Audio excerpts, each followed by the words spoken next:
holy terrifying terrapins, old chum! It's the J-Man, TurtleMan coming at ya with a Teenage Mutant Ninja Turtle episode review!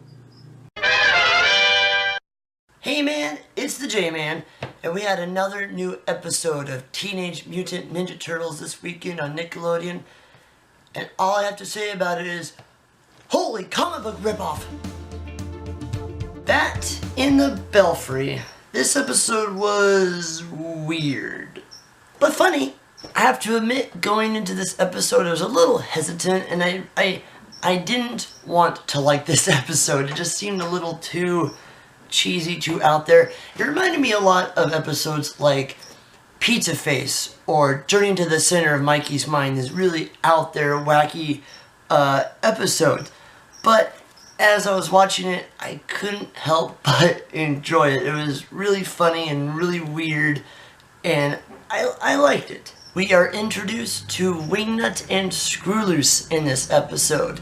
Of course, Wingnut and Screwloose have been in several incarnations of the Turtles throughout the years. Playmates Toys, the Archie comics, and the original '87 cartoon series in an episode of Season 5 called Zack and the Alien Invaders.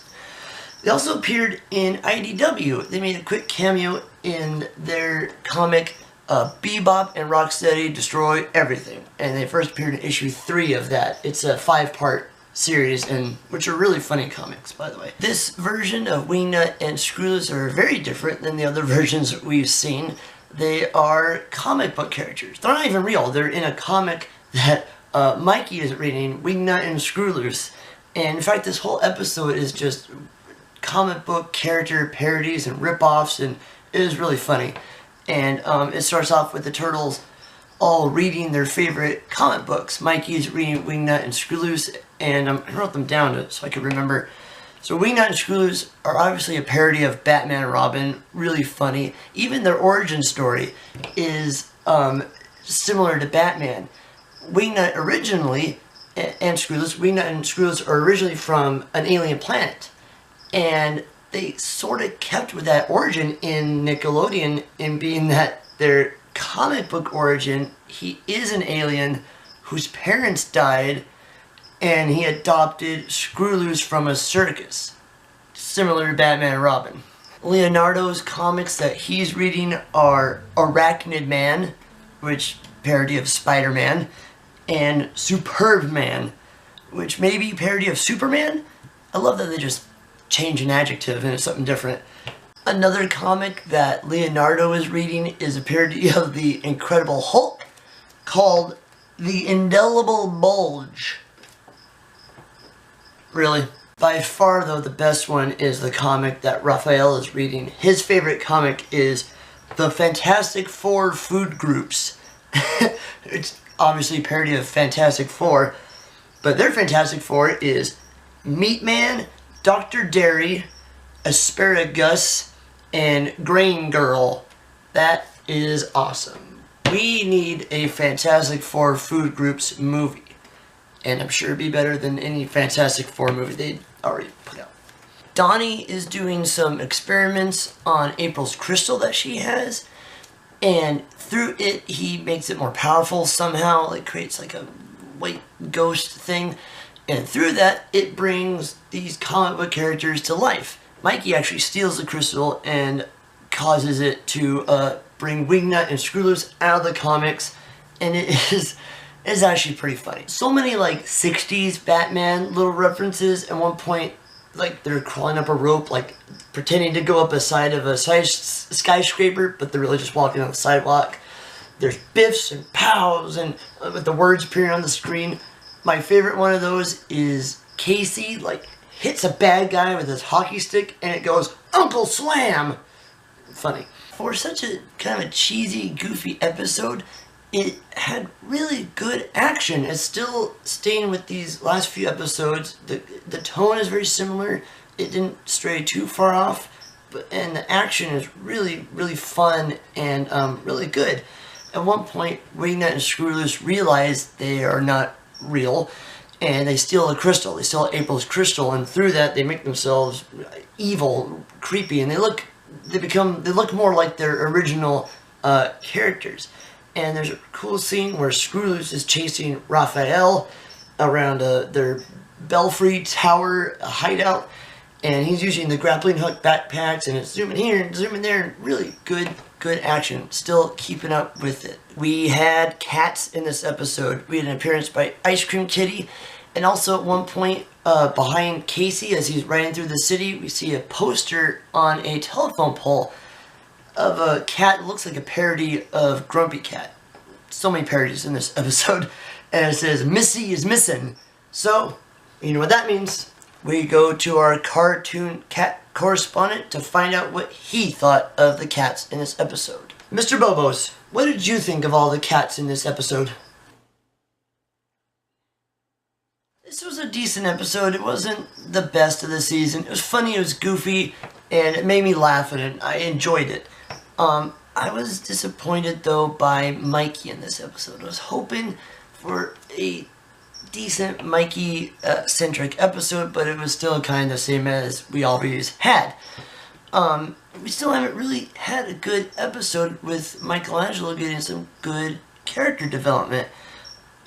To me, it seems like Mikey is just kind of there. He's just there to be Mikey. He's comic relief. And I think they could do so much more with him. And I understand it's a cartoon show. It's for kids. It's not aimed at me. It's aimed at kids. And but still, they've had Leonardo, they've had Raphael, they've had Donatello, had really good character development and flesh out who they're supposed to be. I don't think they've done that with Michelangelo yet. What I would really love to see is something similar to what we had a couple episodes ago with Raphael and Master Splinter, where Master Splinter and Michelangelo have some good talking, characterization. I think that would be really cool. Let's talk about April's crystal addiction. I think the turtles need to have some sort of intervention. April has her crystal that the Aeons gave her, and that kind of expands her psychic powers. I'm not too keen on her having psychic powers in the first place. I understand why they're doing it in this series. It gives April more character development instead of just being like a plot device or being there. And it's really cool what they're doing. I admire what they're doing. It's just not my cup of tea. And we see in this episode that she loses it. There's a funny Lord of the Rings reference.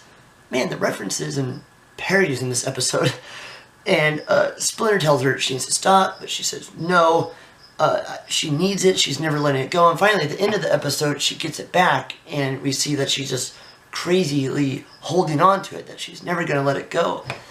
And so, obviously, this seems like it's building up to something later on in the season, or maybe in next season. If we'll have, I wonder what's going to happen to April. Is she going to go to evil? Is she going to join with the Foot Clan or something? Is she going to be her own villain that the Turtles have to face? And so I wonder where this April crystal addiction is going. So, Bat in the Belfry. A decent episode. It has its funny moments. The comic book references and parodies or rip-offs are just hilarious.